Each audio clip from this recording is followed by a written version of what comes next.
बिस्मिल्लाहिर्रहमानिर्रहीम, अस्सलाम वालेकुम। I am doctor Najeeb Ali Shah और हमने स्टार्ट किया था स्टूडेंट के इफेक्ट ऑफ बॉन्डिंग कि बॉन्डिंग का इफेक्ट जो है ना फिजिकल प्रॉपर्टीज़ और केमिकल प्रॉपर्टीज़ के ऊपर क्या होता है स्टूडेंट। फिर हमने डिस्कस किया था कि सॉल्युबिलिटी के ऊपर बॉन्डिंग का क्या इफेक्ट होता है। हम आज डिस्कस करेंगे स्टूडेंट कि रिएक्शन रेट या रेट ऑफ रिएक्शन इसका जो बॉन्डिंग के ऊपर क्या इफेक्ट करता है। तो स्टूडेंट याद रखना है, एक हमारे पास होता है आयनिक कंपाउंड और एक हमारे पास होता है कोवेलेंट कंपाउंड होता है। तो स्टूडेंट याद रखना है कि हमारे पास जो reaction rate of ionic compounds are reaction rate of ionic compound are greater than reaction rate of covalent compound. Why? Covalent compound student उसका जो रिएक्शन रेट है वो आपके पास क्या होता है, स्लोअर होता है। कोवेलेंट का, आयनिक का क्या होता है, वो फास्टर होता है। So reaction rate of ionic compound are faster. ये हमारे पास क्या होता है स्टूडेंट, ये फास्टर होता है। किससे फास्टर होता है स्टूडेंट? कोवेलेंट कंपाउंड से। वाई, क्यों, इसका रीजन क्या है स्टूडेंट? याद रखना है, पहले तो याद रखना है कि जो स्टूडेंट आयनिक कंपाउंड, याद रखना है कि आयनिक कंपाउंड रिएक्शन नहीं करता, ठीक है ना। इससे आयनिक कंपाउंड से इलेक्ट्रिसिटी भी पास हो सकती है लेकिन सॉलिड फॉर्म में नहीं हो सकता। याद रखना स्टूडेंट कि जो आपके पास आयनिक कंपाउंड्स है वो क्या होते हैं student, can not react in solid phase में ये रिएक्शन ना करते एंड नॉट कंडक्ट इलेक्ट्रिसिटी, ना इससे इलेक्ट्रिसिटी पास हो सकती, क्योंकि इलेक्ट्रिसिटी के लिए आपके पास क्या होना चाहिए, due to the presence of free electron, आपके पास स्टूडेंट क्या होना चाहिए, फ्री इलेक्ट्रॉन होना चाहिए, और यहाँ पे फ्री इलेक्ट्रॉन आपके पास नहीं होता। देखिए मिसाल के तौर पे हमारे पास NaCl है, जब ये सॉलिड फॉर्म में होगा स्टूडेंट तो ना ये रिएक्शन करेगा और ना इससे करंट पास होगा। लेकिन जब इसको हम कौन से स्टेट में लेते हैं, मोल्टन स्टेट में। मोल्टन स्टेट का मतलब है पिघला हुआ स्टेट, ठीक है। कि मिसाल के तौर पे आपके पास Na पे पॉजिटिव आएगा एक्वियस सोल्यूशन में, और सिमिलरली स्टूडेंट क्लोरीन पे कौन सा चार्ज आएगा, नेगेटिव चार्ज आएगा। अब ये रिएक्शन भी करेगा और इससे करंट इलेक्ट्रिसिटी भी पास हो। तो एक बात जहन में याद रखना है। तो स्टूडेंट याद रखना है कि जनरली आयनिक कंपाउंड क्या होते हैं, वो फास्टर होते हैं, उसका रिएक्शन रेट क्या होता है, फास्टर होता है, ठीक है स्टूडेंट, बनिस्बत कोवेलेंट कंपाउंड से। क्योंकि आयनिक कंपाउंड में क्या होता है, उसमें क्या होता है, इंटरेक्शन होता है। देखिए ना मिसाल के तो देखिए आपके पास यहाँ पे Na पे पॉजिटिव है, Cl पे नेगेटिव है, so there is electrostatic force of attraction between positive and negative charge, ठीक है स्टूडेंट। इन दोनों के दरमियान जो बॉन्ड बनते हैं उसको हम आयनिक बॉन्ड कहते हैं। जब भी हम ये सॉल्वेंट में डालेंगे स्टूडेंट तो इसके डायरेक्टली क्या होगी, डिसोसिएशन होगी, पॉजिटिव आयन में और नेगेटिव आयन में क्या होगी स्टूडेंट, इसकी डिसोसिएशन होगी। लेकिन स्टूडेंट याद रखना है कि हमारे पास in case of covalent compound, जो आपके पास कोवेलेंट कंपाउंड होते हैं स्टूडेंट, उसका रिएक्शन रेट क्यों स्लो होता है, तो बिकॉज फर्स्ट क्या होता है, because first old bonds are broken down. पहले आपके पास क्या होता है, ओल्ड बॉन्ड को ब्रेकअप करने के लिए which is a slow process. आपके पास वो क्या होता है, स्लो प्रोसेस होता है, and then bond formation will follow, ठीक है स्टूडेंट। पहले आपके पास बॉन्ड टूटेगा स्टूडेंट, ओल्ड बॉन्ड्स ब्रेक होगा और आपके पास न्यू बॉन्ड्स आपके पास क्या होगा, बनेंगे। क्योंकि देखो ना आपके पास मिसाल के तौर पे ये HH है, आपके पास OO है, तो ये बॉन्ड क्या होंगे, पहले ये बॉन्ड ब्रेक होंगे, ठीक है स्टूडेंट। फिर आपके पास HO मतलब वाटर की फॉर्मेशन होगी, HO बॉन्ड की फॉर्मेशन होगी। So old bond are broken down और bond breaking process is a slow process. ये आपके पास स्लो प्रोसेस होता है, ये टाइम कंज्यूमिंग प्रोसेस होता है, ठीक है, ये स्लो प्रोसेस होता है। Then bond formation will take place. या मिसाल के तौर पे आपके पास ये लेट्स से CH4 है, ठीक है स्टूडेंट, ये ऑक्सीजन के साथ रिएक्शन करता है, तो पहले ये बॉन्ड आपके पास क्या होंगे, ब्रेक डाउन होंगे, फिर आपके पास कार्बन डाइऑक्साइड वाटर और आपके पास एनर्जी रिलीज होगी आपके पास। सो कोवेलेंट कंपाउंड हमारे पास क्या होता है, इसका रिएक्शन रेट क्या होता है, स्लो होता है बनिस्बत आयनिक कंपाउंड।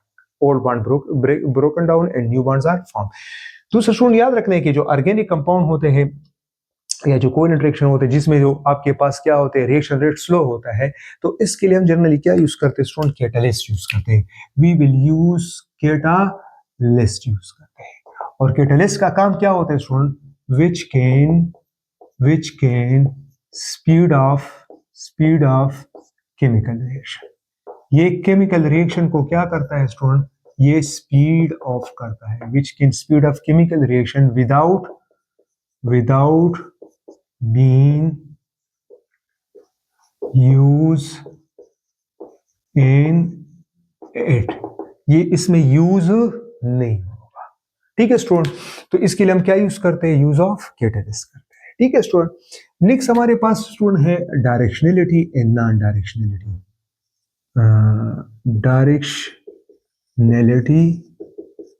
या directionality and non directional nature, ठीक है स्टूडेंट। अब स्टूडेंट याद रखना है कि हमारे पास जो आयनिक कंपाउंड होते हैं, याद रखना है स्टूडेंट, आयनिक कंपाउंड क्या होते हैं स्टूडेंट, आयनिक कंपाउंड्स जो आपके पास होते हैं student are non directional in nature. वो नॉन डायरेक्शनल इन नेचर होते हैं स्टूडेंट।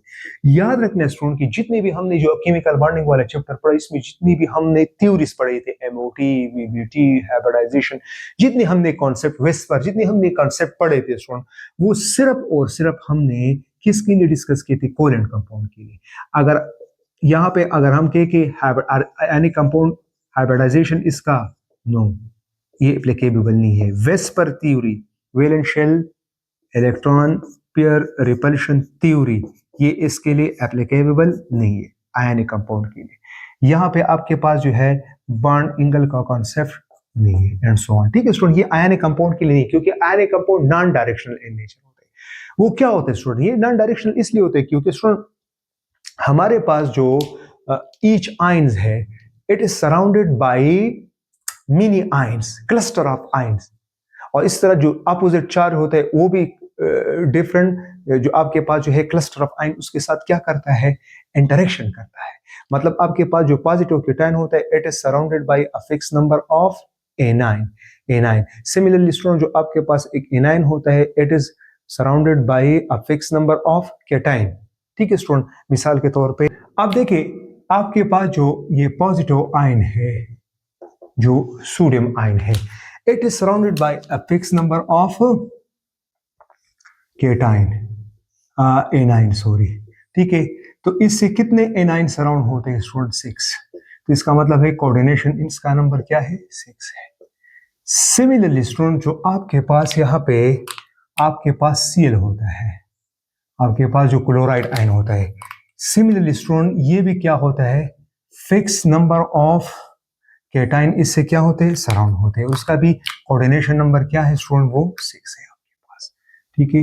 इन ए पॉजिटिव, इन ए पॉजिटिव, इन ए पॉजिटिव, इन ए पॉजिटिव और इन ए पॉजिटिव और यहाँ पे इन ए पॉजिटिव। तो स्टूडेंट यहाँ पे आपके पास क्या होता है कि यहाँ पे इस आयंस को हर साइड से इक्वली क्या हो रहा है, अट्रैक्शन हो रही है।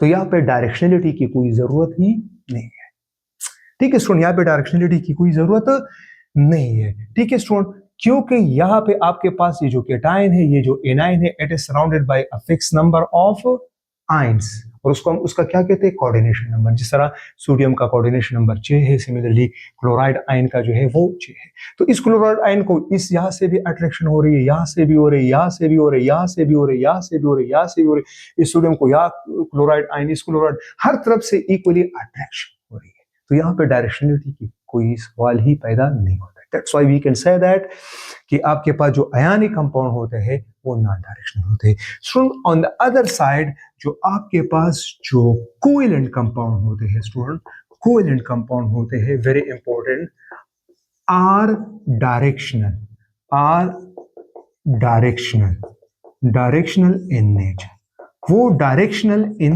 नेचर होता है। ठीक है, जिस तरह प्रॉपर ओवरलैपिंग होती है, जिस तरह हम कहते हैं कि मिसाल के तौर पर देखिए आपके पास एस है, एस और एस के साथ क्या होता है, प्रॉपर ओवरलैपिंग होती है, सिग्मा बॉन्ड होते हैं। ये आपके पास एस है, पी जो है ना, पी ऑर्बिटल के साथ क्या करता है, ओवरलैपिंग करता है। ठीक है स्टूडेंट, सिमिलरली जो आपके पास sp3 sp3 जिस तरह आप लोग मीथेन में पढ़ते हैं, ठीक है, कि आपके पास क्या है, ये sp3 है, sp3 है, sp3 है, sp3, ठीक है स्टूडेंट। तो ये क्या करता है, हाइड्रोजन के साथ क्या करता है, 1 हाइड्रोजन के साथ प्रॉपरली क्या करता है, ओवरलैपिंग करता है। ठीक है स्टूडेंट, तो ये sp3 और ये है। तो यहाँ पे आपके पास ओवरलैपिंग, ऑर्बिटल ओवरलैपिंग का कॉन्सेप्ट यहाँ पे डायरेक्शनलिटी है। यहाँ पे अगर डायरेक्शनलिटी नहीं होगी तो आपके पास वो बॉन्ड नहीं बनेगा। ठीक है स्टूडेंट, तो कोवेलेंट कंपाउंड क्या होते हैं, are directional in nature, while ionic compounds are non directional in nature. आपके पास जिस तरह हमने हाइब्रिडाइजेशन में कहा था कि 1s1 और यहाँ पे sp3 इतनी फासले पे होंगे कि आपके पास 109.5 डिग्री एंगल होगा स्टूडेंट, और ये इसकी जो ज्योमेट्री है, इसकी सेपरेशन की इस तरीके से मतलब ऑर्बिटल की ओवरलैपिंग होगी कि आपके पास क्या बनता है, टेट्राहेड्रल। ठीक है स्टूडेंट, तो यहाँ पे जो कोवेलेंट कंपाउंड है, यहाँ पे प्रॉपर ऑर्बिटल्स की ओवरलैपिंग होती है। तो ओवरलैपिंग के लिए डायरेक्शनलिटी जरूरी होती है, और यहाँ पे तो डायरेक्शनलिटी की जरूरत नहीं है स्टूडेंट। तो ये इफेक्ट ऑफ बॉन्डिंग जो है, फिजिकल प्रॉपर्टीज, केमिकल प्रॉपर्टीज के ऊपर क्या इफेक्ट करता है, सॉल्युबिलिटी के ऊपर क्या इफेक्ट करता है, रिएक्शन रेट के ऊपर क्या इफेक्ट करता है, और डायरेक्शनलिटी एंड नॉन डायरेक्शनल जो हमने पर्सपेक्टिव, किसके पर्सपेक्टिव में हमने डिस्कस किया, आयनिक कंपाउंड और कोवेलेंट कंपाउंड। ठीक है स्टूडेंट, तो आज के लिए इतना काफी है, फिर इंशाल्लाह नेक्स्ट वीडियो में मिलेंगे। Thank you.